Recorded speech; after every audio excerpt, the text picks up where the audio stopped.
Thank you. So once again, welcome everybody.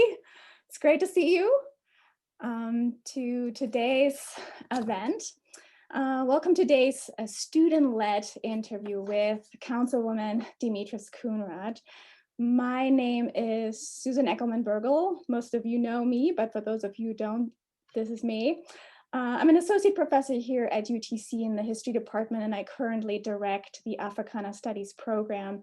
Today's interview is the first part of a series of interviews and with community members and our students here at UTC. If you're available and interested, please join us on March 16 when we will have another conversation with school board member Caritza Mosley-Jones. So that's coming up. And of course, if you're interested in any events that the History Department Africana Studies hosts, email me at susan-eckelmann@utc.edu. And if this was too quick, just visit our website. All of our events are advertised and promoted there. I want to say a little bit about this collaboration. It emerged as part of an effort to bring and introduce students to local issues and Chattanooga's history. Students' questions today are, let me admit someone else here, are informed by some of the readings that the students have done in this class and discussion as part of a course that I teach here, which traces the history of origins of racist ideas from all the way 1500 centuries of Europe, all the way up to present day United States. So it's a lot of different material that we've covered so far, as our students can attest and might speak to today. I want to extend some thanks, especially to RISE for building the bridge and inviting Councilwoman Demetrus Coonrod. And of course, especially many thanks to Councilwoman Coonrod for making the time. I know it's valuable.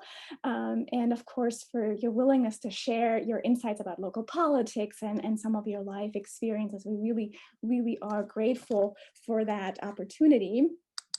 And then I want to thank our students who have worked quite hard this semester already and who thought very carefully about the questions they want to ask Councilwoman Coonrod. And then anybody else who's joining today, and I'm assuming there will be more and more people trickling in during the conversation, any community members who are interested in learning a little bit more about local politics and Chattanooga's history through the lens of Councilwoman Coonrod's experiences. A quick note about the structure of today's interview.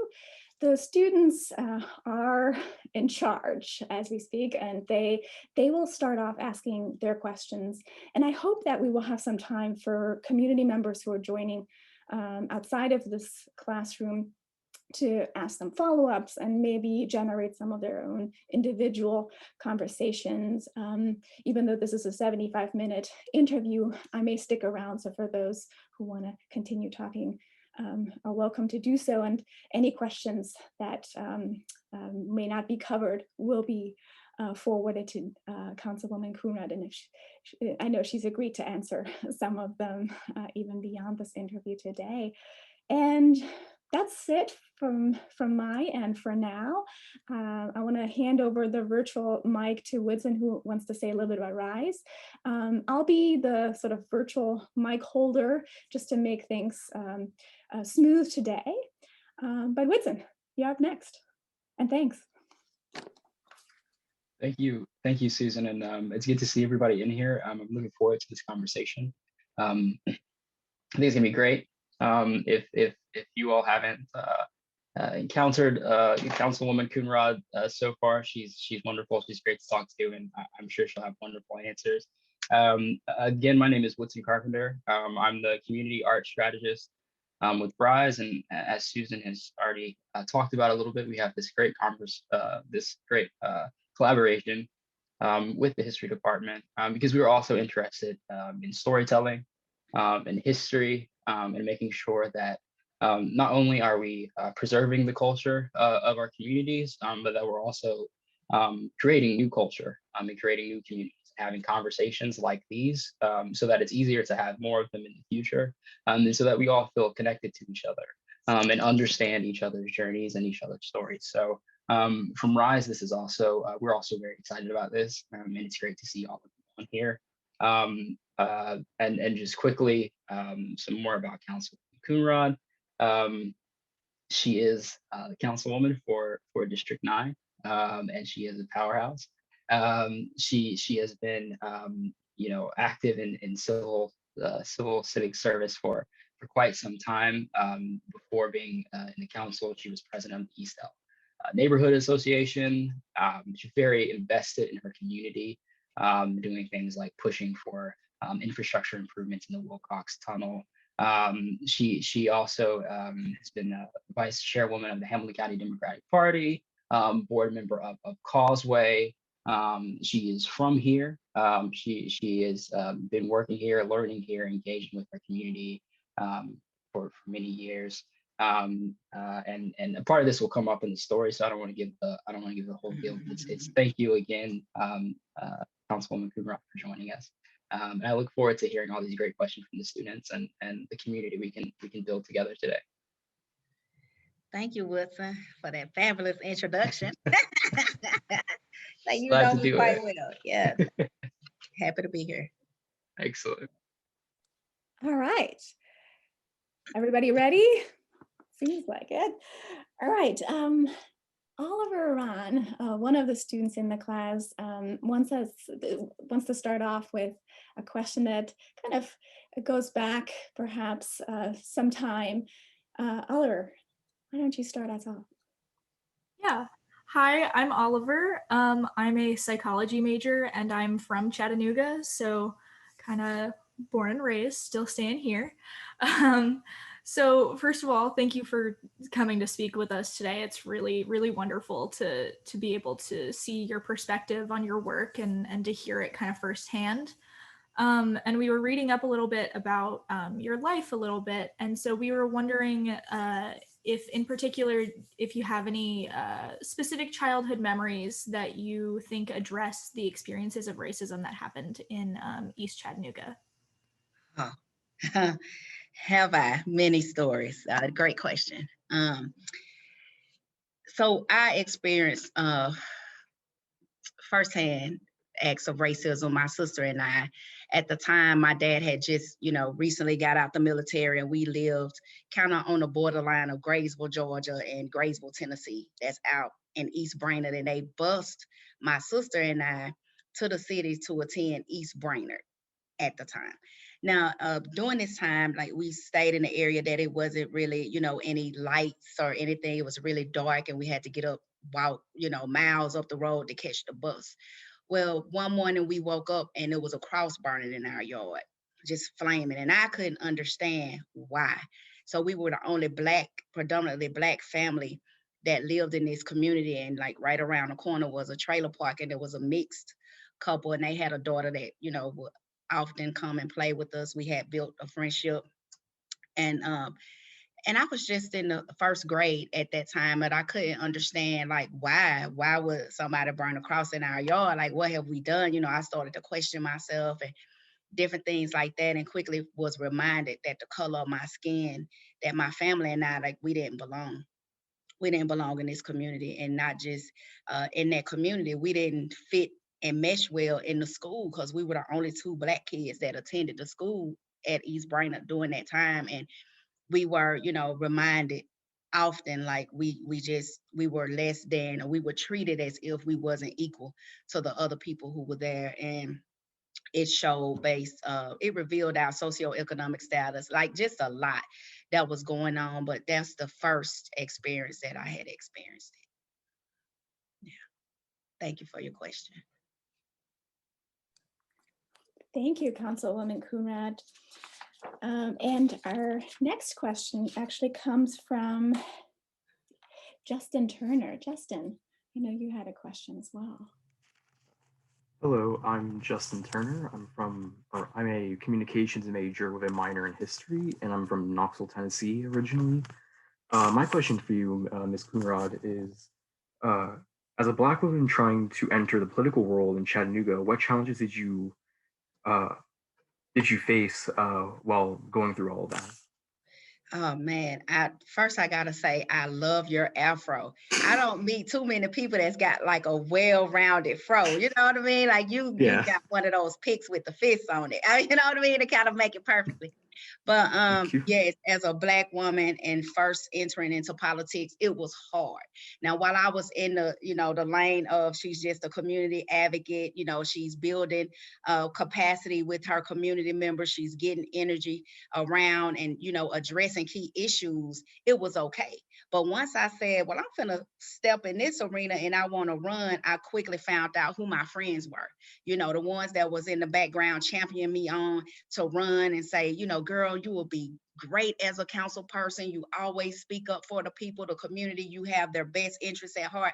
Those people quickly sided with my opponent, right? And I couldn't understand, well, okay, well, if you just was my biggest champion and, you had my back, now all of a sudden is the roles are kind of changing. So I kind of went through that, like really finding out who was really in my corner and not having access to all the political, opportunities as far as that you need to, campaign. Like people had access to, donors, people to endorsement opportunities. They had access to a voter database and a lot of things that I didn't have, and people weren't, readily trying to help me or assist me get connected to those things. So I just knew in my mind, well, okay, I know they're not going to be for me. And coming from a neighborhood that was really impoverished. I come from a broken home, had background issues with my past. I had done tread the line and been involved in criminal activity, and people just didn't see a path for me to win, but I saw it in myself and I believed in myself. So I knew that my approach was grassroots only. I had to knock on every door, make sure that I followed up with a phone call. I made people feel as if they were the only person in the world who was valued, like their voice mattered, their issues mattered to me. And I made them feel important, in which they are important, right? And engage them in the process. And so it was a hard fight. And, I had to, just embrace my past. And I had to share that story and, release all the skeletons before anybody else could. Although that once I did win, they still, released information that I already had talked about. But it was really hard. And now that I'm here, it's still hard, because we're still talking about in 2021, we're still having discussions about Black people becoming the first to even do things or the second to be introduced into things. And it's a conversation that a lot of people want to shy away from because many times that Black people are just used as the face of things and not really, given an equitable opportunity. So we're just going to continue to break those barriers and change the narratives of what politics looks like. Thank you for your question. Thank you so much for sharing these obstacles with us to understand a little bit better what that looks like. Thank you. Frank, you have a question that takes us in a different direction. Yeah, hi, I'm Frank Brogdon. I'm a history major. I'm born and raised in Chattanooga. So my question actually has to go for high school. I went to CSAS, which is, I'm pretty sure, the same place as you did, or Chattanooga High School. Yeah. Correct? Okay. So the educational infrastructure of the city's K-12 system shows signs of neglect. Does the background of the students attending those schools explain why the city hasn't improved these conditions, do you think? And sorry, but another part of that question is, how do you see racism affecting students of color in Chattanooga today?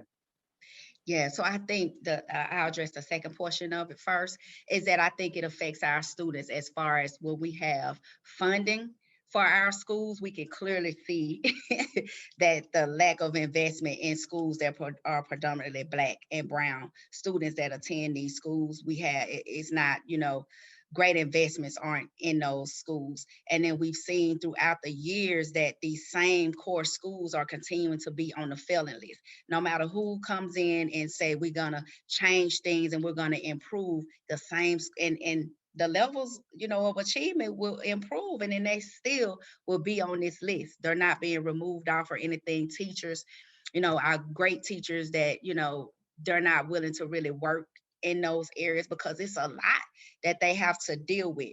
So with the city of Chattanooga, we're not, back in 93, 94, they placed on the ballot to change the system from the city and merge it to be a county system. And although I wish that city could get our schools back, but that's a discussion that you all, we could get it on the ballot and then constituents will have to make that choice for us to get them back. But I think that the county, our county government and our school board members, like we have to be honest about the conversations about what's happening in our schools. And we need to be honest about the neglect that's happening. And all the kids that are going to the schools, like a lot of schools, like I had the opportunity, like you said, to go to Chattanooga High School. But I was a thriving student and I had, went there and it tapped into my creative side. But had I stayed at Brainerd High, like what difference would I have made? And it's a lot of students that have the opportunity to go to other schools, and because they don't feel like they're being invested in, or they're not preparing them for the world, they're not, getting them college ready, or, tapping into what the things that they need to be a productive adult, right?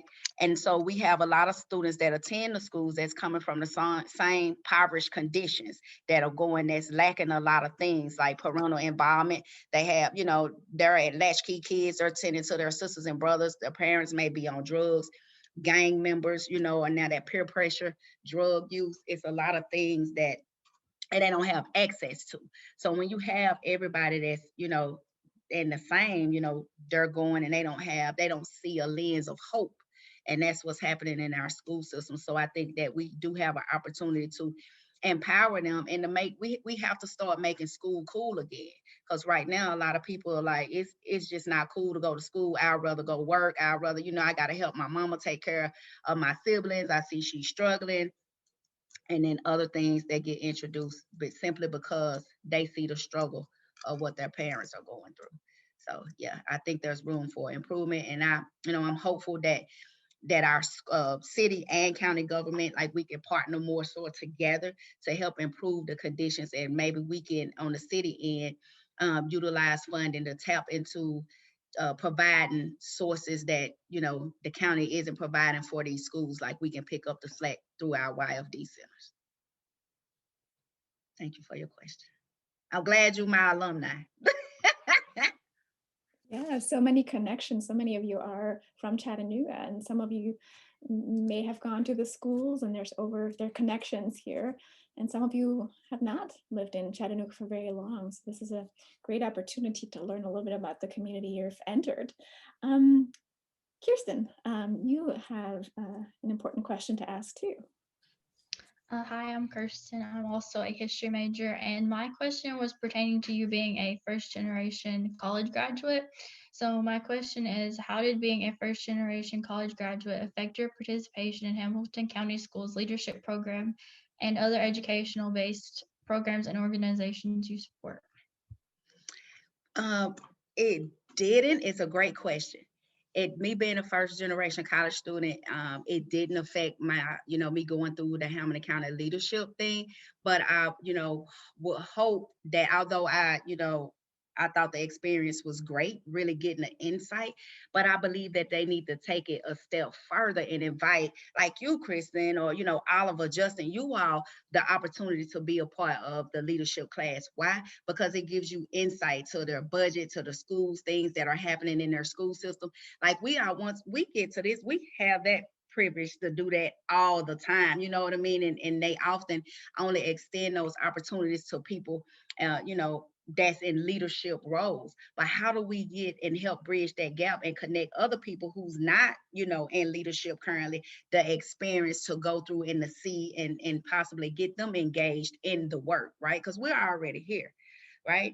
And so I think it's time for us to connect the millennials and the next generation, for you guys to get involved, because we're only here, you know what I mean? Like we're here now, but eventually we're going, a step further, and it's time for us to make room for you guys. But the opportunity is there, and I'd love to connect you guys to that opportunity. Thank you. Such an important question. We've addressed education in the last couple of questions, but I know Rousseau wants to shift the conversation into another direction. Howdy, I am Russo. I'm a psychology major, and I'm from Chattanooga. I was born and raised here, and I think one of the biggest things that I've seen throughout this time is the gentrification that's happening in the city.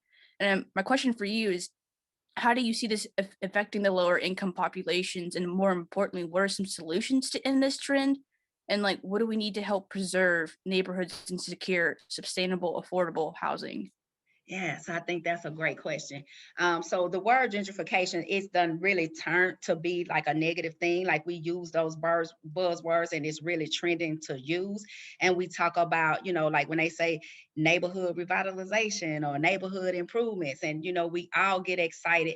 And it's a bait to get people to come in and say, hey, we want to really improve this neighborhood or this for this census tract.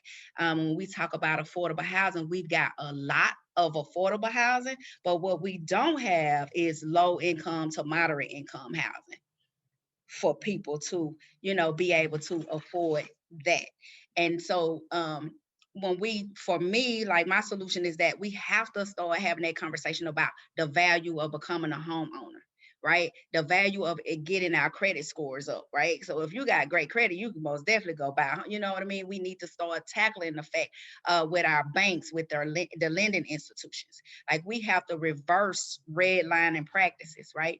And start having those honest conversations, because we got people that's living in communities in these houses that basically they've paid for the house 3-4 times, right? Being a renter, and the rent actually goes up to the discretion of the landlords. But if you can control your block by being a homeowner, getting, practice group economics, get your family and friends to buy the house next door, fix it up, and get your friends to move in, and you can rent it for an affordable rate that will be affordable to them. And then you just continue to do that to, take control of your block here. Most definitely, working with community members like investors, neighborhood associations, developers to say, hey, this is what we would like to see for our neighborhood.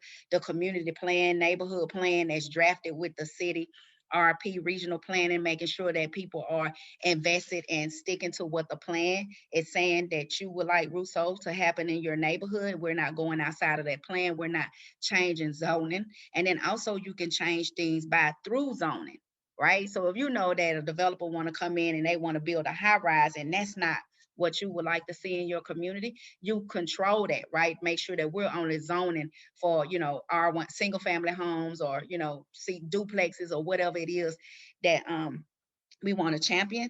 And so I've been working with a lot of different organizations that champion for, housing opportunities. And we're working with a lot of people out of, Atlanta. Then we got CNE to make sure that they understand like there's different ways that you can become a homeowner, right? And they outside of the traditional way of just checking your credit and things like that, they look at your rental history, they look at your, how you make your payments on your utilities, your car notes, and different things like that, because we understand that Black and brown people, like they don't have those great connections. So we have to think outside of the box that how we're going to get them connected and to become a homeowner. So that would be my solution for it. Oh, yes, go ahead. You got to follow up. No, I have to make a comment. Sorry. That is something that fascinates me, because you made a big point that like I talk to a lot of people about, which is connections. And I'm always curious, like I'm always wondering, like, what can we do to lend those connections to our community and to like people of minorities who don't have that ability? Because for me, like I have a best friend who's in business, and she always says like she's scared she's never going to get up there because she doesn't have the connections that she sees that her white friends have. And like for me, I don't know, how can we get that to give people like us the platform to change those kind of things? Absolutely. So it starts here right now. You are already connected to me. I can connect you to other people. I would love to get with you after this Zoom, or you can email me personally your information. Hey, we could just get together and work on some things, like how you think would be best to reach out to the community. Like as far as what I do is like newsletters, podcasts, I send out email blasts, but I'm not connected to everybody, right? So you can most definitely add to my database of people that we need to connect to. Get your friend partner with like different programs with the chamber, with lunch, LaQuisha, different people, Shane, to get the word out about what she's doing, most definitely to help elevate her business. What a great question and a great opportunity. I mean, I think many of you are making connections already, and so does Councilwoman Coonrod. You're getting to know her work a little bit more, and hopefully you can get involved in local politics. And actually that takes me to the next question. Katie, you were interested in local politics a little bit. Katie Wilson. Yeah, I'm Katie. My major is secondary education for history, and my hometown is Stockbridge, Georgia. My question is, often public attention is focused on national politics as opposed to local politics. In your experience, is this efficacy of local legislation, and should people be more active in their workings of the local government?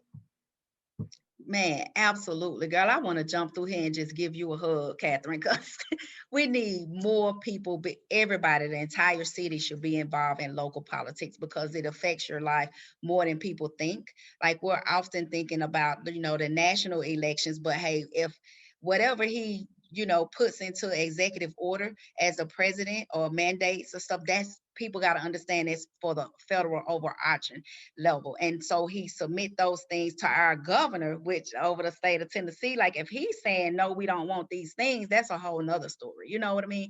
So we got to make sure we got people on every level, advocating, being a part of the process, making sure that you're voting, making sure you're encouraging your people to vote.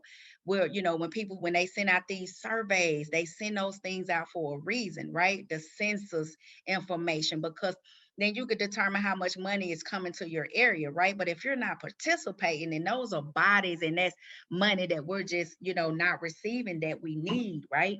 And so I think, I would love for you to come shadow me, and anybody that's interested in getting into politics, come shadow me, take a, however you could be an intern for me, whatever it is that you want to do, so we can help you get connected to the next level, to get you prepared to run for office, show you the ins and outs, so you can secure a 100% win, right? And so, hey, I extend that invitation to you and anybody else here that's listening. Follow up real quick. What is your big ultimate goal for Chattanooga, if you have one? Man, my goal for Chattanooga is that we get to a place where, we're not judged by the color of our skin or our socioeconomic status, that everybody will begin to thrive, right? Affordable housing, living wages, just people will be able to live their best life, and whatever it is that their American dream may be, that every citizen in Chattanooga will be able to achieve that. What a great question. Let's see. Let's shift a little bit gear in terms of moving away from housing to Mary. You had a question about sort of defining success.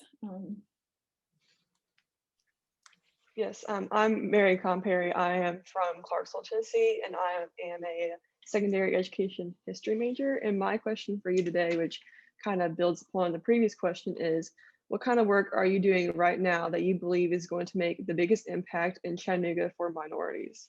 Man, the biggest impact for me that will help minorities is like pushing home ownership. We have to attain wealth through ownership, and break those intergenerational curses that we have, right? It's okay to be a homeowner, and just pushing, changing the narrative of what Black people, the stereotypes are, these labels that are on us. Like, we got to work so hard to change those things. So just really putting them in a position to advocate for the things or the desires that they would like to see in their community. And then also, for me, the last thing is that families, right? Families matter. And whatever your family structure may look like we have to start building as a family unit and addressing those, key issues that's within the family, so we can begin to mobilize the family unit and move us forward. Thank you. So go ahead, follow. I know you. Sorry. Speaking about families, I guess my question is, what also conversation do you think we need to have with our own community informed to help move us past stereotypes and the things that can, I guess, kind of hold ourselves back? Yeah, so I would say, we got to deal with a lot of trauma, you know what I mean, that we have in-house. We have a lot of parents that drug addiction. Like both my parents were on drugs, and it leaves you, it just destroys your whole entire family, right? And you have kids taking care of their siblings. Like I had to take care of my siblings, and I see that even in my neighborhood that I live in. So I often step in, intervene, and I help, take care of my neighbors' kids and different things like that, because I understand that mindset, that path. And also, we got to start having these hard conversations about sexual activity, you know what I mean? Using contraception. We got to have, employment opportunities, school, different things like that, working. It's a lot of homes that are fatherless, and we just have to talk about it, incest, molestation that happens. And a lot of times in our community, as you know, like we're told, don't talk about these things, but as you get older, like it's harmful to relationships, right? Because you haven't dealt with a lot of stuff. You haven't healed from those traumatic experiences. And it's just, and it holds us back from a lot of stuff. So it's just time for us to have that conversation, whether if it's closed doors with everybody that look like you and I, Russo, and say, we've got to have this conversation because this is affecting an entire generation of people. Thank you so much for sharing that. Yeah, the generational chains that need to be broken and the trauma that experience is something that the students have discussed quite a bit in the class, and to realize that that's something that's ingrained in the community too, and that they might be able to work on and help and develop too is an important part of what we're trying to do here. Kate, Romani, you had a question about mentorship, which Councilwoman Coonrod, you mentioned the obstacles you've experienced. So Katie has a question about how you utilize the resources and you might generate resources. Katie, go ahead. Hi, my name is Kate. I am a psych major and I'm from Nashville, Tennessee. And I was curious to know, given the lack of diversity seen in local leadership positions, in what ways do you mentor young women?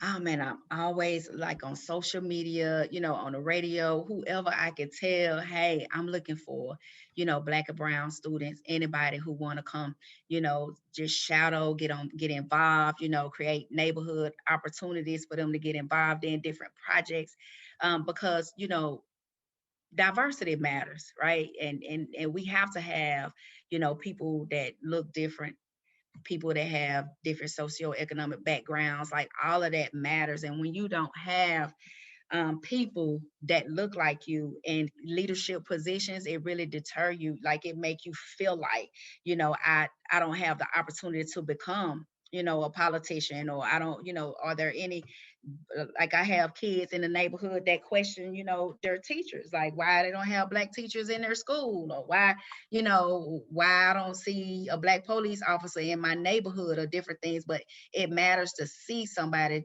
to reflect on what you're doing, and it's inspiring to see it, right? So I just ask, through my outreach, like anybody that's interested in anything that I can connect you to on this journey, please feel free to reach out, because I love connecting people to those opportunities.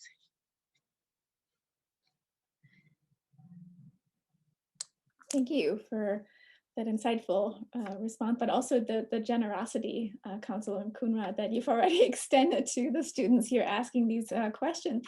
And I want to, I know Blake has a question about sort of inspiration. The students learned a little bit about some of your favorite authors. And Blake, why don't you take the mic?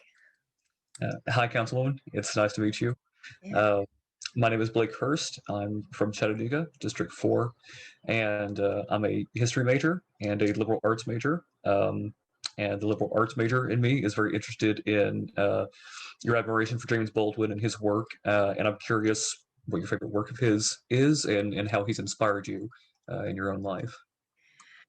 Well, I kind of like all his work, and I like him because he just tell the truth. He tells it like it is, right? He's not holding any punches, and we need more of that. We need more people, that's not afraid to hold, they're not biting their tongue. They're not trying to sugarcoat, because it is what it is. Like we need more people just exposing the wounds, and we can talk about how we're going to fix it. You know what I mean?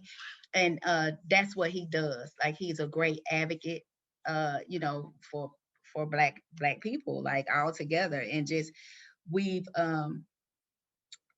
and when I, you know, I just get motivated about, you know, when I hear his speeches, when I look at his things online, and, you know, talk about what's going on, what was happening back then. And then you see that those same trends and things, Blake, are still happening even now. And we had like an uptick of it for the past 4 years. It's really scary. Like, you know, when you think about how far have Black people actually advanced over the years since then, you know, since the 60s? How far have we really come? And, you know, it's really troubling that when you think about it, it's like, gee, we're still fighting the same fights. Still, you know, in the messages of James Baldwin, you know, even in music that we hear from back then, we're still talking about the same things. And it's just my hope, like, that one day that we'll be able to move past that and begin a different fight. So yeah, thank you. Appreciate it. If I might, like, ask just a short follow-up, what's a piece of his that you might recommend to somebody as like a entry Would point into James Baldwin? recommend, let me see, the one that I really like. You're gonna make me pull out my love.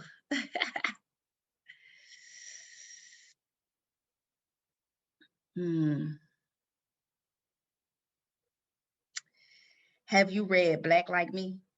I have not, no. I would suggest that one. In fact, you know, my college professor, one of them, had introduced me to it. And yeah, and it just talks about, you know, how, you know, he reinvented himself, and, you know, different things that he had to go through, racism and different things like that. And I like that piece simply because I had to reinvent myself, Blake. When I came home from being incarcerated, I had to reinvent myself from the Demetrus that everyone was used to, right?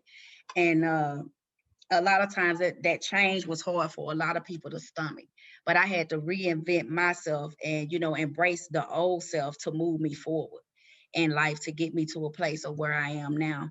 And a lot of times people, you know, they have a hard time accepting change, but change is good, you know, for everybody. And when you decide, like, hey, that I need to make these changes necessary for me and my family, and then people can, you know, then at that point they have no choice but to accept it, because I'm not going back to that old person. But yeah, check that out. Thank you very much, Councilwoman. Yeah, thank you. Welcome. I was excited to hear that you're a fan of James Baldwin. I think what you said about sort of the speaking the truth is definitely something that comes through. And if I had my way, I would have assigned many more works, although the students, I think they're like, we're reading enough this semester, but I have a long list of books that I will be happy to share with you as well. Graham, you had a question that I think might build on what we've talked about so far. Yeah, hey, my name's Graham. I'm a junior majoring in history. I've only been at UTC in total for a year, so I'm definitely learning a lot about the community here. And but my question was, what are some ways in which us students can make a direct impact in our community through volunteer service? Yes. I would say how you can make a direct impact, like get with your neighborhood association groups, come up with projects that you can help, you know, in the community. Like, it could be like a neighborhood cleanup for that day. You could do a community breakfast. You could organize a community porch hop, like, to get to know your neighbors, because a lot of people, although we're socially distanced, they're still craving to see human beings, right? Like, so socially distancing mask. Also get with like organizations that may need help. I need help from time to time organizing constituents, you know, with different things that we have going on. That's an area that, and other, you know, council people, they do the same. You know, get with RISE Chattanooga, partner with an organization, you know, that make sure your interests. I do a lot with the Kidney Foundation. I do a lot, you know, different things like that, that you can be a part of, host food drives and different things like that. Yeah. Hey, so anytime that you want to, you know, jump on board, send me an email, Graham. I'll put you to work. Sounds good. Yeah. Thank you. That was an invitation, yes. And I know Dr. Thompson joined here too. Many of the programs that Councilwoman Coonrod just mentioned, we're collaborating with these programs too. If you're interested in interning for those programs, give us a shout out. We can connect you more directly too, or directly get in touch with Councilwoman Coonrod as well. I want to shift gear a little bit, and I know, Nolan, you had a really powerful question too, and why don't you share that one with Councilwoman Coonrod now? Absolutely. My name is Nolan Vale. I think I'm the lone English major in this entire group. So I definitely got a little wordy with mine, but I think it helps. Can you speak to your experiences as a Black female Democrat in a predominantly white Republican ecology? How does that shape like your political understanding in Chattanooga? Man, listen, it's sometimes I just roll like a hard eye roll, you know what I mean? And sometimes I put that neck in there too, because they don't understand the plight of Black people. Like they just don't. And I mean, I hope there's no Republicans here on this thread, but I just and even if so, we can talk about it. You know what I mean? But I think that when you don't understand those experiences, then you're not really, not open to hear things or changes that can help elevate people out of impoverished conditions. And if you that's one problem. And so for me, they don't, when it's predominantly dominated by white men, they think that Black women shouldn't speak, like we shouldn't be loud, like they need to ask permission. And I'm just not that person that's gonna ask you for permission. Like I'm coming, I'm doing it. If you're saying no, then okay, we're gonna figure out a way how we finna kick the yes in, and then we're gonna move forward. And because if it's not about addressing the key issues or the needs of everybody, then we just won't be having that conversation. I put them on that list like, okay, well, we know we're going to get you removed out of office soon. Like it's that kind of thing. Yeah, but it can be very frustrating, and I have to sometimes walk away like, okay, I got you. You know what I mean? But I walk away after I remind them of the fact that they have family members and daughters that are living in impoverished conditions. Those same kids and that they've kicked out on the street that's addicted to opiates, they're living in my neighborhoods. So I remind them of that fact that maybe they should want to rethink their policies and strategy. Absolutely. Thank you so much. You're welcome. Yeah, radical empathy. This putting oneself, kind of putting behind one's own background to really engage and be open. And if I may interject here, I'm actually interested. Can you speak to the moments where you have talked to someone, white, male, Republican, a connection and bipartisanship that has really produced something progressive and powerful? Have you encountered perhaps alliances where you've looked beyond the political and you were surprised perhaps even? Yeah, I've been really surprised about the criminal justice reform. And I had, the governor who is a Republican, and he appointed me to the criminal justice reform task force.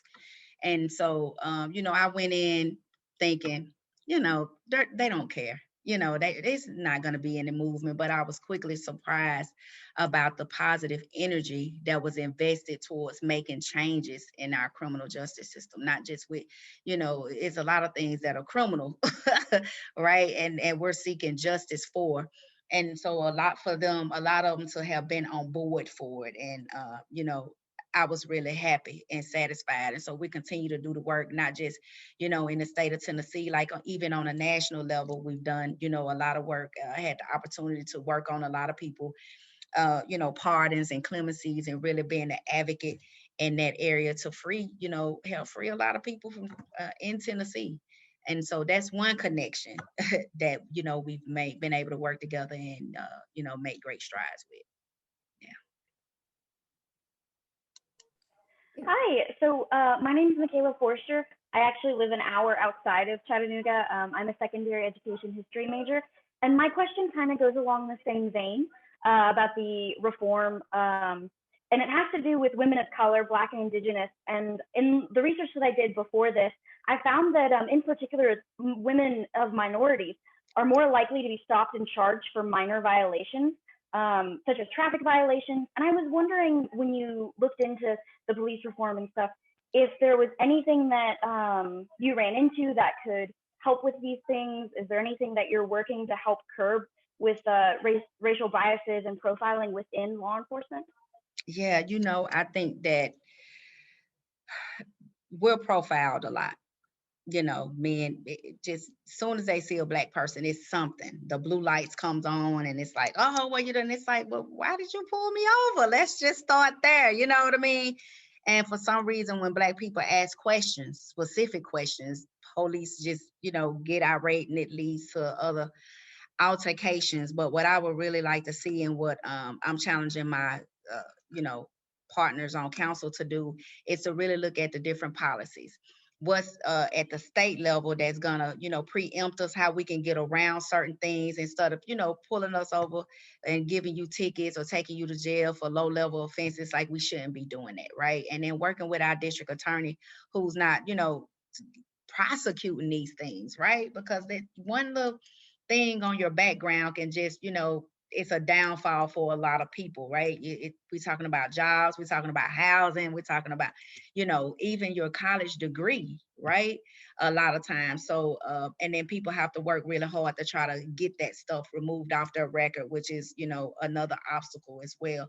So that's the challenge I put forth to my, you know, my colleagues. And so hopefully I'm reelected and we can move forward with that legislation. Yeah, I'd love to have your help with it if you'd like to help. Yeah. Yes, ma'am. Thank you so much. You're welcome. Good afternoon. My name is Jacqueline. I'm a communications major, and I kind of want to go off of Michaela's question a bit.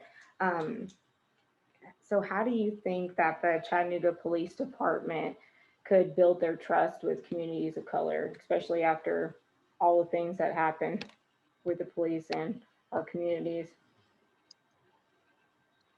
I think that, oh man, okay, you're gonna get me in trouble.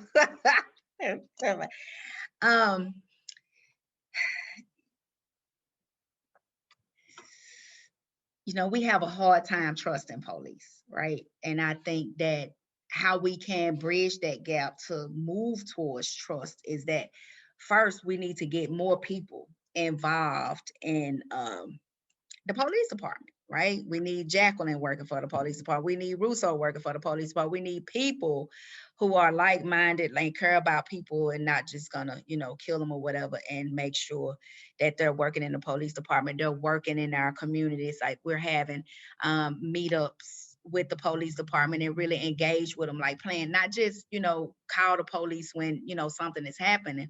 Let's invite the police to our community. Let's have a picnic with our police officers. Let's invite them to our neighborhood. Here are our key concerns, you know, ride-alongs that we have, participate in the Citizens Police Academy, different things like that, to where we're not, soon as we see the police, that we're fearful, right?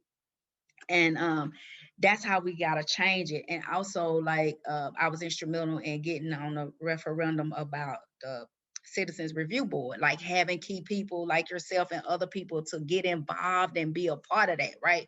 Who's going to be honest about the things that they're seeing, who's not afraid to speak up and say, this officer needs to be fired, right? Somebody who's not afraid to say to the council person who appointed them, like, hey, listen, this is the things that are going down. Like, here, you guys need to take a look at this. And not be afraid to challenge the chief of police. Like, yo, what's up? You know, this is wrong. It's clearly wrong. And those sanctions, we're just not satisfied with those sanctions. We got to do a better job. You know, I think it's been you know, I have a hard time dealing with issues with the police because they're just not being good stewards towards us, and the sheriff's department as well, the sheriff's deputy, like, they're not, you know, playing right. You know, it's a lot of things I want to say, but for the sake of you and I most definitely can get together and talk about it. You know, I get really riled up about it. It upsets me when I think about it. Like, we're still, our police department still have that slave mentality and, using those same things against Black and brown people. And I just have an issue with that. Like, I think that, they should have their day in court like anybody else do that does wrong. Like, they shouldn't be getting a slap on the wrist. And so we've got a lot to do in that area. They got a lot of protections that I feel like that should be eliminated, because if you're doing wrong, you need to go to jail. You need to be tried just like anybody else. Yep. Thank you. Good afternoon, Councilwoman Coonrod. My name is Justin Sisk. I'm a communication major. It's my senior year at UTC. So one of your chief goals focuses on the restoration of the rights for convicted felons. What role does race play in the way felons are treated right now in Chattanooga? Oh, man. To be honest, it's I gotta be honest with you, Justin. Like, you can clearly see it.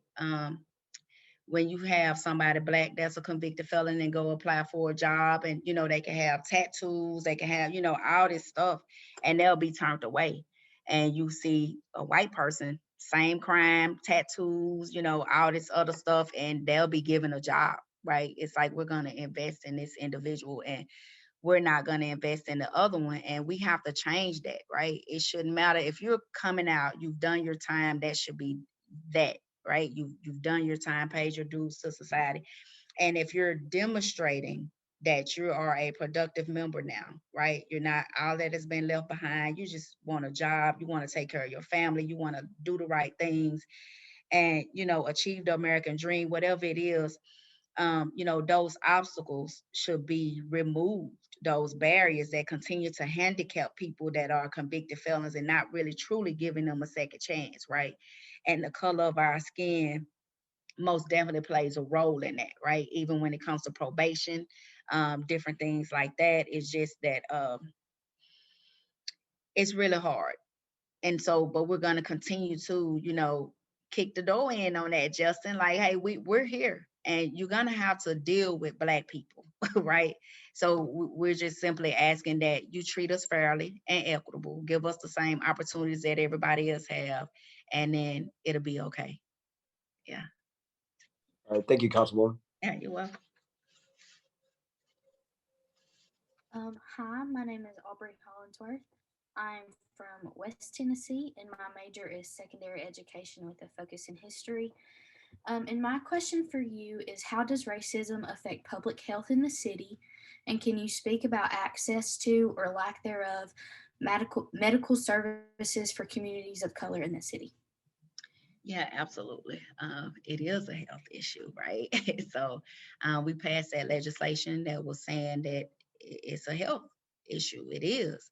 When you think about everything, when you're just denied access because of the color of your skin, like, that's a problem, right? When we're talking about housing, jobs, like the areas that are, investment opportunities and different things like that, it just, is a hazard to everybody, and it doesn't help, right? So I think, what's the second part of your question? Because my mind's still on Jacqueline's question with the police. The second part of my question was, could you speak about the access to or lack thereof medical services for communities of color in the city? Yeah. So access for brown and Black people, like, we have to make sure that people have all kind of access to, if through transportation, through, teleport, whatever it is that we can do to make sure that people have access, because the lack of access is preventing people from going to get the service that they need, right? And then, like, so for example, when we're talking about, reproductive health or whatever, people don't have access to those things. So we can champion a fight to say we need to make abortion legal if that's what it is. But if people don't have the options to other alternatives and people don't have access to those alternatives, it defeats the purpose, right? And if you have to, continuously pay, don't have the money to, get the care that you need, then that's an additional problem as well. So I use that example just as one thing, but, we dental, Like that's an issue. People don't have access to it. It would be nice if we had universal health care. Everybody had access to it. And hopefully one day we'll get to that point.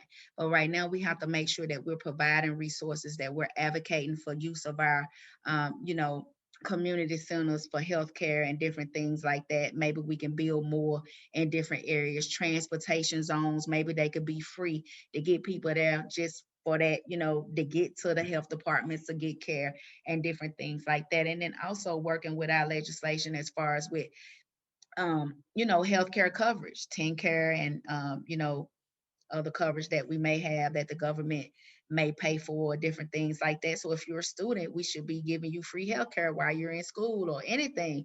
If you're a child of a veteran, we should be getting free healthcare as well. It's a lot of things that I think about, but because people don't have the access to it or may not understand how to advocate for it, like we're leaving a lot of people out, and nobody should be left behind when it comes to our healthcare.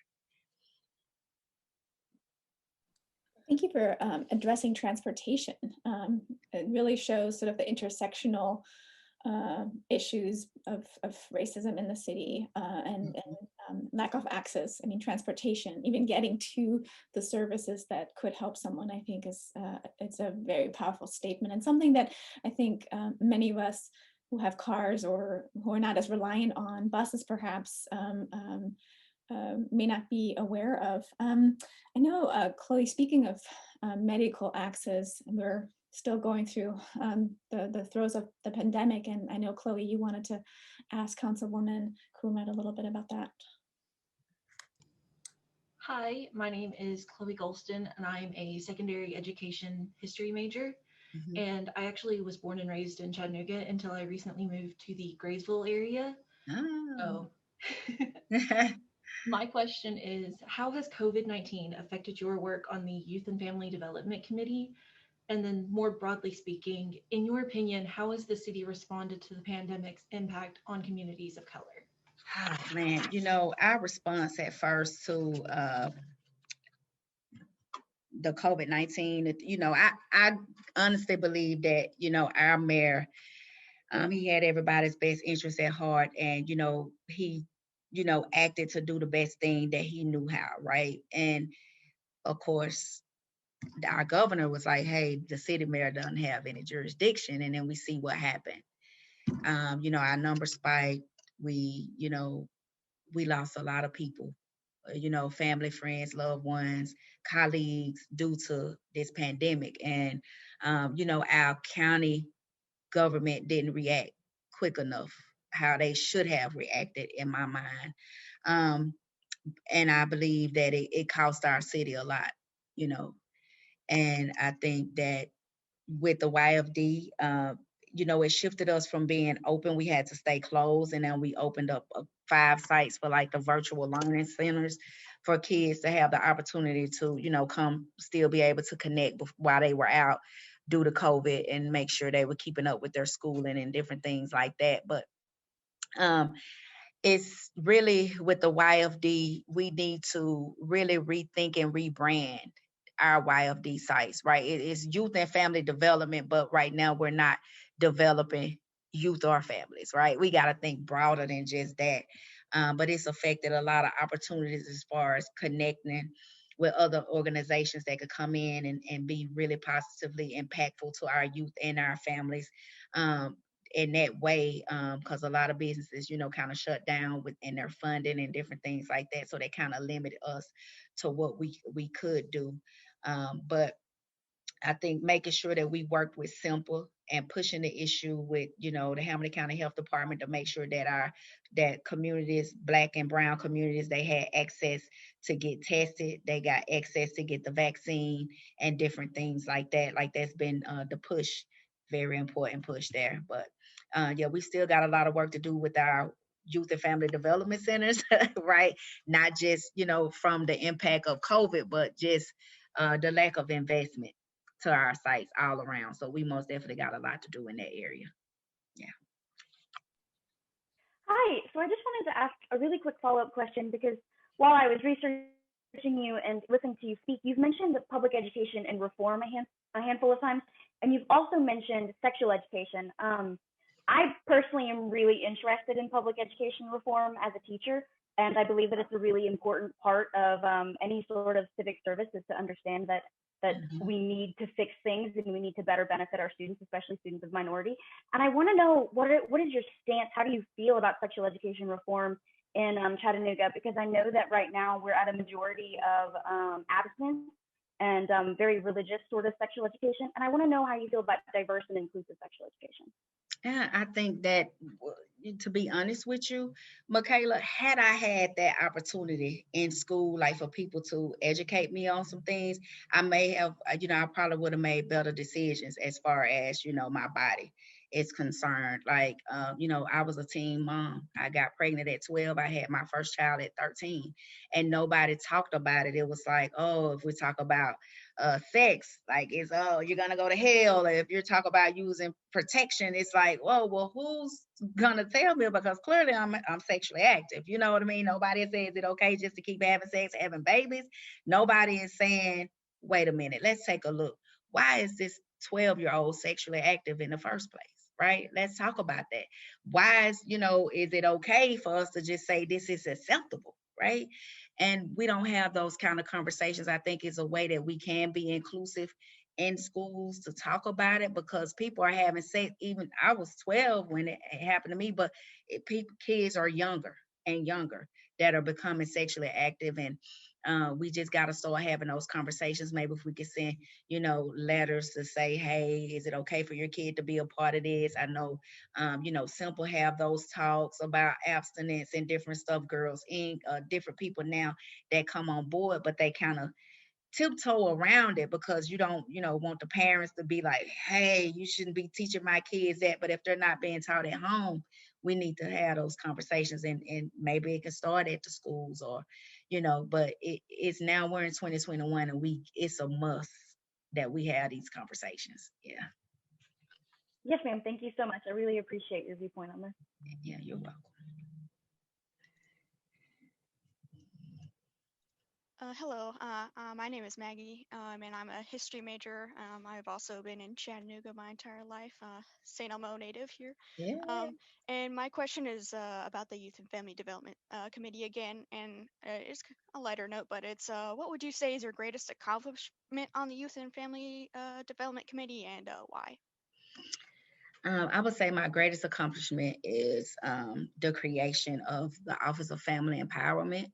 And it was built to really, address the whole entire family, so it won't be this cycle, a revolving door of coming in saying, I need help paying my bills this month, and then 3 months later, you're in the same situation. But for us to really take a holistic approach, how we can really alleviate those barriers and work with families to, finances, goals, different things like that, and not just work with the mom that's coming in for the help, but to see what the issues are for the dad, help him get position, maybe employment, different things like that, and to help the child, like school issues or different things like that, connecting them to tutors, different things. Because what I found is that when you take care of address the entire family unit, and you're moving them forward and building together instead of just piecing off at the puzzle, like you're not really addressing those issues, and it keeps people in that cycle of poverty.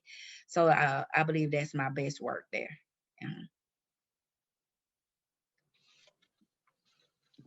Hi, I'm Corinne Lalamandir, and I'm also a secondary education history major. And I do have a minor in political science, so I was kind of wondering what exactly made you want to get into politics, and to follow up, was there anything in Chattanooga that you found that needed to be fixed or that you really desired to change in the city? Oh man, so I decided to get in politics after I had done, some time in prison, and I come back to Chattanooga and realized the only thing that had changed were the streets. They had converted back to be two-way streets from four-way, that kind of stuff. And of course, the water, when I went to wash my hands, it automatically came on, or use the restroom, toilets automatically flushed. And then we were texting, right? We were doing a text thing. And I was like, wow, but when in my community, I see the same conditions, the same people selling drugs on the corner. I see, you know, the roads that are, you know, still filled with potholes. I see the houses that are just, you know, dilapidated, the lack of investment in our neighborhoods, right? And I knew that, hey, this, I'm gonna go back to jail, right? The environment was clearly set up for me to be a repeat offender or to recidivate.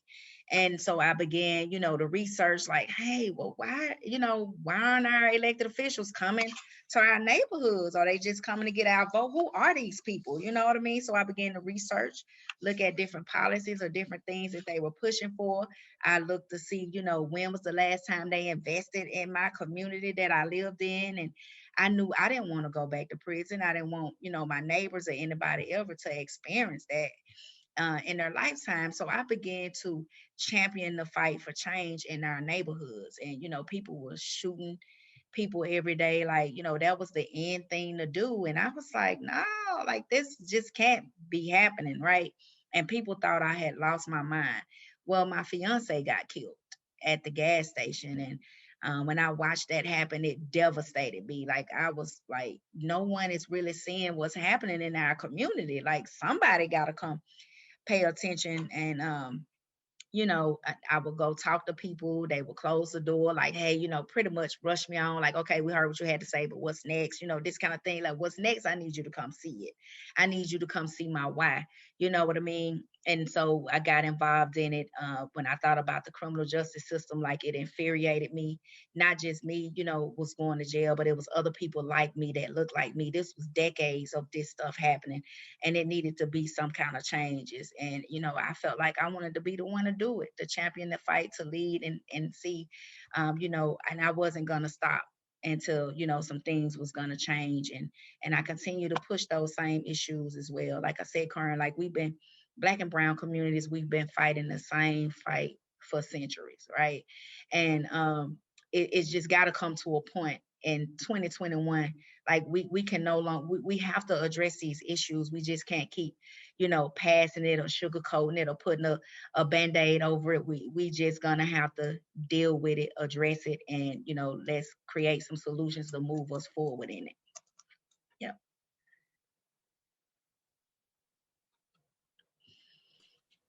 Hello, Councilwoman Coonrod. This is Jan Sullivan. I am auditing this class because racial and social justice are important to me, and I'm just trying to learn all that I can.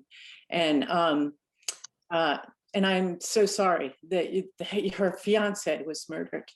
I'm tired of seeing Black and brown people's hearts broken again and again and again. And I agree with you, things just aren't changing, and they need to. So my question is, I'm wondering how you feel about reparation, because in this country, really, the white middle class has really been able to build wealth because of buying houses. And I see reparation as possibility for Black and brown people to be able to begin to invest in housing and build some economic wealth. So I'm wondering what you think about that. Oh, I think we overdue for reparations. I think there's ways that we can, and I don't know how closely that you follow us, but I last year, like, I introduced a bill basically for reparations, and we was gonna use the short-term vacation rental funds because it was a new revenue stream. And so though that money would be, you know, as a reparation to the Black communities that this, you know, short-term vacation rentals are pretty much taking over our communities. And came to the day of vote, and the council member was like, oh, I had no idea. You know, it took another turn, but we already knew what time it was. It was a distraction, right? And it just got blew out of proportion. I think that we've seen now here how they've sent out, you know, relief checks or payment stimulus checks or whatever.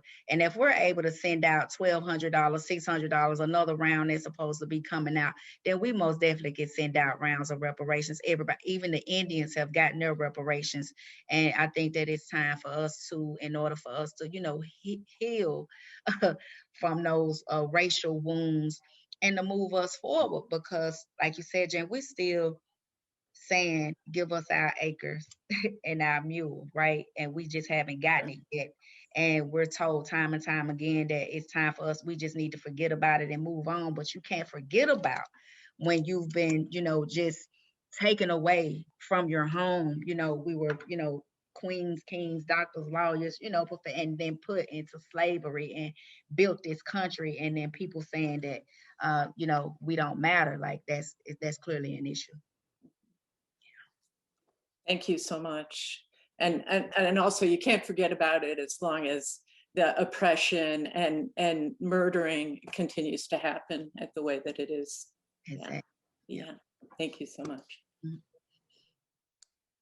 Thank you for these important questions from the students.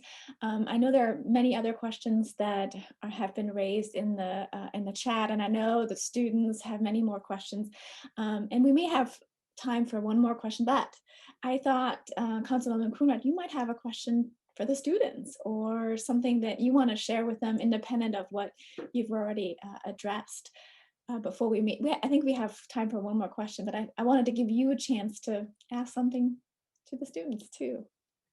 Yeah, thank you. So when you all graduate, do you plan on staying in Chattanooga, or you wanna move, or because a lot of our students are leaving Chattanooga, and I gotta share this one too, is that my daughter, she actually went off to college in Austin Peay, and I convinced her to come back home. And when she got here, she was like, Mom, I can't find a job. I can't, you know, it's just nothing here for millennials to do to keep us engaged. And so she started looking for other opportunities, and finally she got a call. She's a social worker in foster care here in Chattanooga, but she's still like, Ma, you know.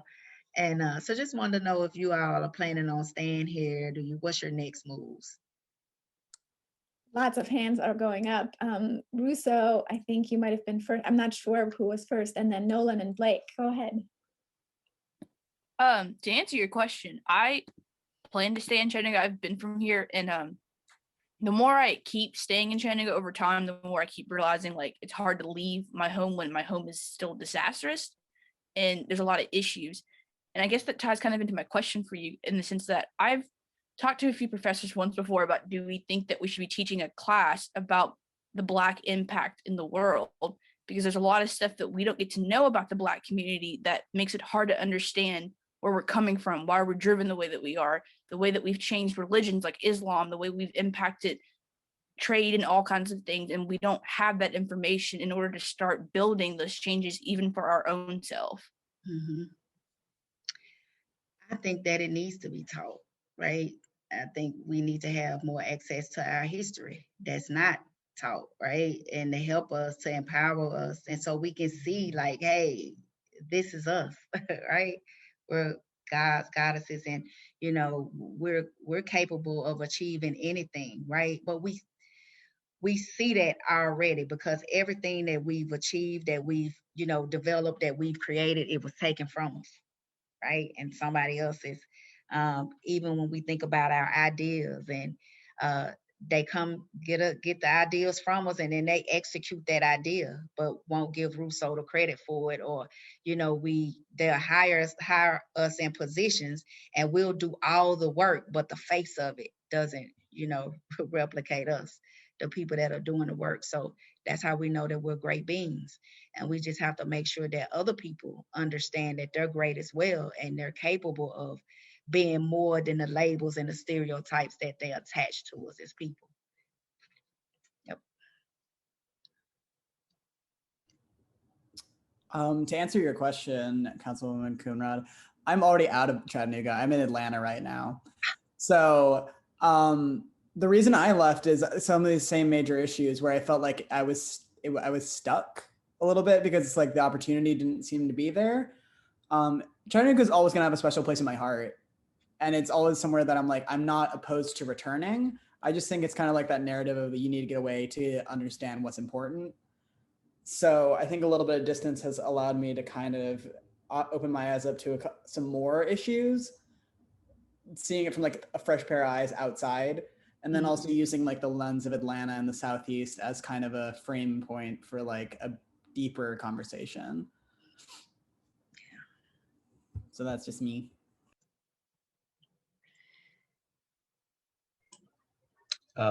Yeah, and I heard a lot of people talking about being secondary education majors in here. So I'm assuming there are a lot of prospective teachers at some point. I would like to teach English at some point. I'm a prospective educator as well. And one thing that's been driven home to me is that you go where the work is. And for academics, that's quite literally all over the place. I've even considered like taking advantage of foreign programs to go teach English in Mexico and places like that. So I fully anticipate leaving in the future. That said, at the risk of sounding trite, it is important to me to make the best of the community that I have around me in that given moment. And so as long as I'm in Chattanooga, I'd like to try to make Chattanooga a better place than wherever I ended up. I want to try and invest time and parts of myself in that place as well. Try to make that better.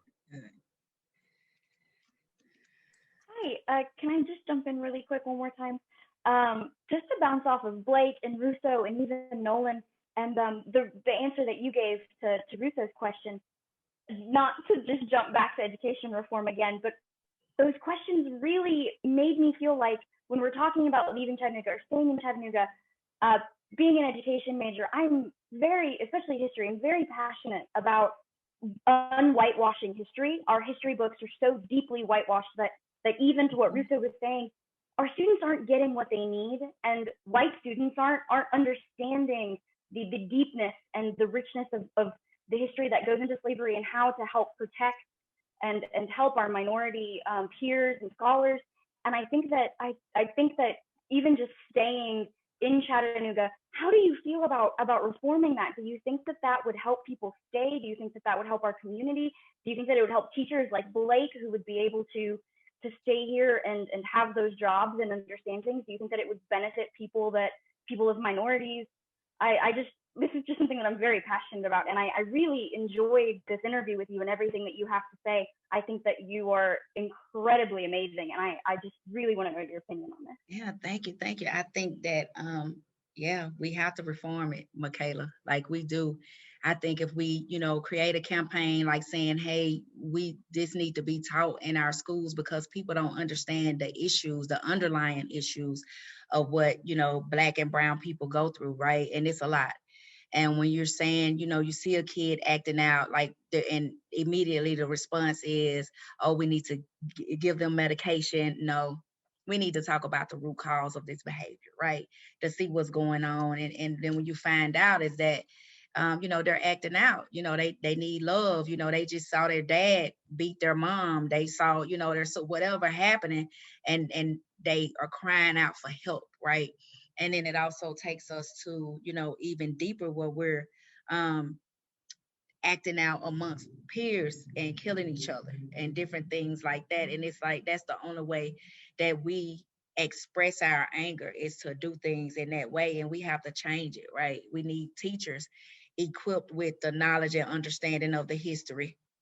And so they can know how to educate Black and brown people, how to communicate with them and not be fearful. And because I often get labeled as she's the angry Black woman, but I'm not.